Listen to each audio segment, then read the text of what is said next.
everyone, welcome to my Into the Void real review of Barbarian. Directed by Zach Kreger, distributed by 20th Century Studios. Tess, a young woman, books a rental home in a rundown city in Detroit. She soon finds out that that same home has been booked by someone as well. She ends up staying the night against her better judgment and finds out that there's more to fear than an unexpected house guest. Let me tell you, I really did enjoy this movie due to it subverting my expectations. A lot of that has to do with the trailer, which gives you an idea of what the film's about, but then ends up being entirely about something else when you actually go see the film. I love the atmosphere, the mood that it permeates throughout the movie. There's a sense of dread, creepiness, and overall hopelessness that you feel for the characters. If there's a weak spot to the film, it has to be the ending. I couldn't buy into the fact that some of the characters end up living, and that works to its detriment.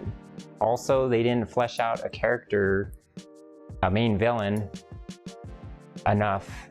They could have gave us more backstory, and that would have made the film even better. However, not all's lost. It's still a really good film, and I still thoroughly was entertained throughout. Now, to go into anything else would be spoilers, so you're warned. Be warned. I told you. Okay, what is Barbarian about? Not that Barbarian. I'll be back. Barbarian is ultimately about sexual predation, and it's about two main villains. Well, there's a main villain and a secondary villain. The main villain is an old man that you are introduced to halfway through the film, and then there's the other villain, Justin Long's character, Everett, who comes in halfway through the film as well, and one represents the past sexual predator, and one represents the present sexual predator.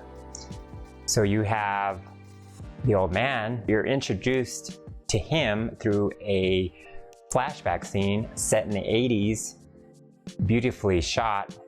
You get a real sense of the time period back in the Reagan administration, and you find out exactly how the old man commits his crimes and what he does, and you find out about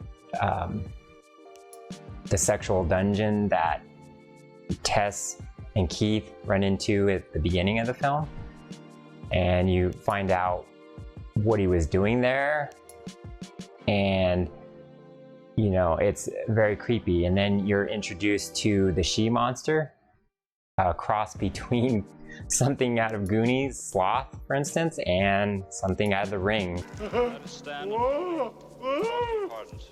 And now, the final crowning touch to this cake. Take about a spoon.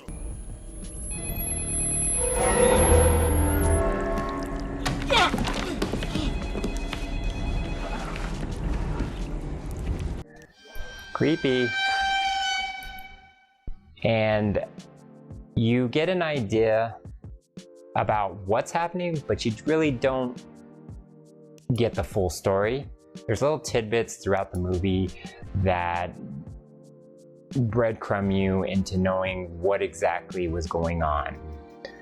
Overall, you get the gist that what was happening was that this old man was abducting these women and committing sexual acts, and then they would have babies, and then he would commit incest with these babies, and then just create clones, basically. Sick.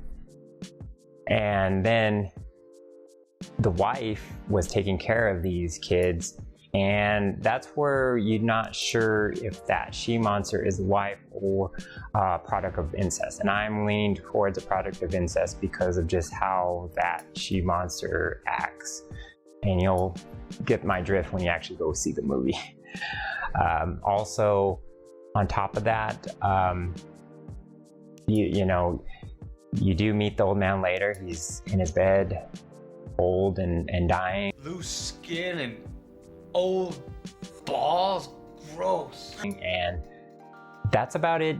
That's about all you get of the old man, and you don't get enough backstory on him, I don't believe. Maybe it's enough for some, but for me, I could have used a little bit more. So then let's talk about Everett. Everett, he, ironically, is the owner of that Airbnb that Tess and Keith are staying at.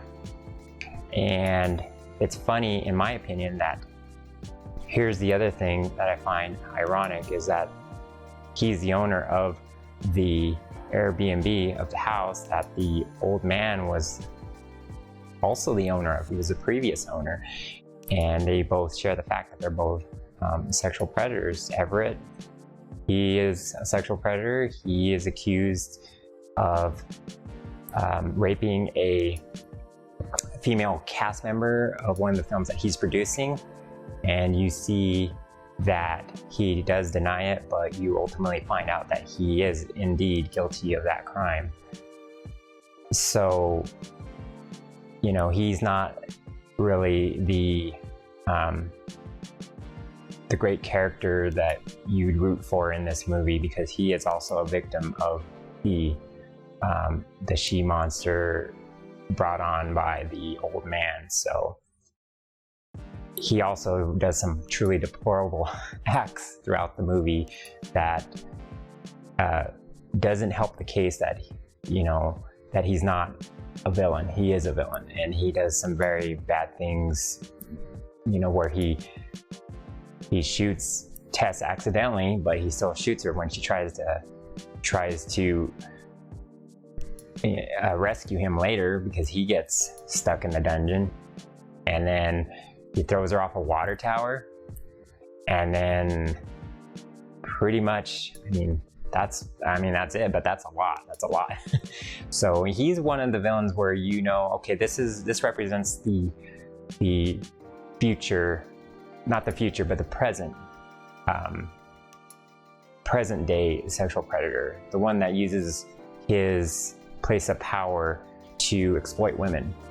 And then you have that coupled with the old man, who is more of a sinister type of sexual predator who preys and actually goes out and finds these women and then does even more deplorable acts. That's the word of the day, deplorable. And so these two villains are one and the same. So, and then I find here's where I think there's true symbolism in the film also, because you have this house that is owned by both of these villains who are sexual predators. Then you have so the house, in my opinion, represents society, because what you have here is you have Tess and Keith trying to navigate the situation when they're staying at the home. You notice Tess is uneasy with Keith because she has been brought up in a world where sexual predatory behavior is a rampant thing, and she feels untrustworthy of Keith. And lo and behold, Keith is not really a bad guy. He's actually a good guy, and then he's having to, no matter how good he is, he can't escape that stigma. That's what women end up experiencing in the world today. And that's shown in this movie through the lens of the house being the home to these truly deplorable people who, there's that word again, deplorable, who end up creating an environment in which Keith and Tess have to navigate and walk that fine line. So I hope you enjoyed this review, and be sure to like and subscribe if you enjoy more of these reviews, and I will see you in the next review. Bye.